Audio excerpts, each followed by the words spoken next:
आजा, अरे इकेच्या आईची तब्येत कशी आहे? हा आता बरी आहे. हा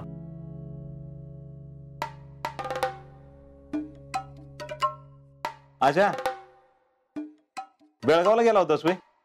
वय अरे मग घरी सांगितलं नाहीस? हा ते जरा गडबडीत राहिलं.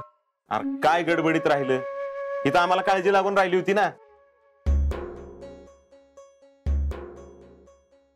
तू कुठं जातोयस, काय करतोयस हे आम्हाला कळायला नको.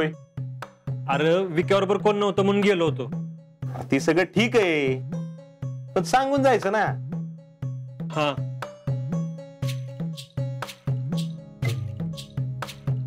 आलोच.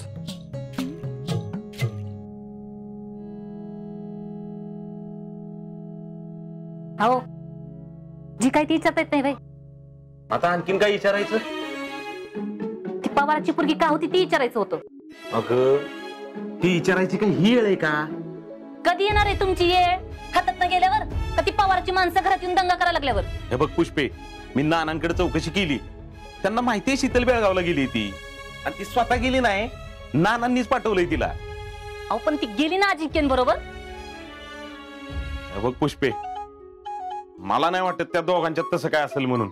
आणि तसं काय असतं तर नानांनी पाठवलं असतं का तिला? तर नाना नाही विचारूनच करणार आहेत ती.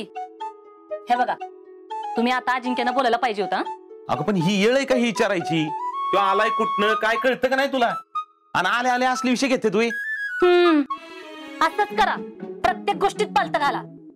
आणि डोक्यावरनं पाणी चाललं ना ती या बोंबलत. मला सांगा, रोज तुम्ही नाना बरोबर असता ना? हो.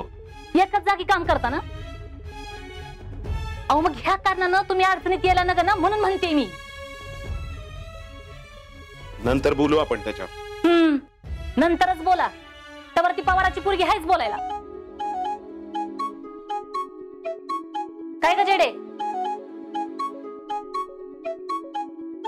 आता हिला काय झालं आणखीन? काय माहित, घरात कुणाला ना काय बोलायची सोयच राहिली नाही. जी ती आपल्या मनाला येईल ना तसंच वागतात.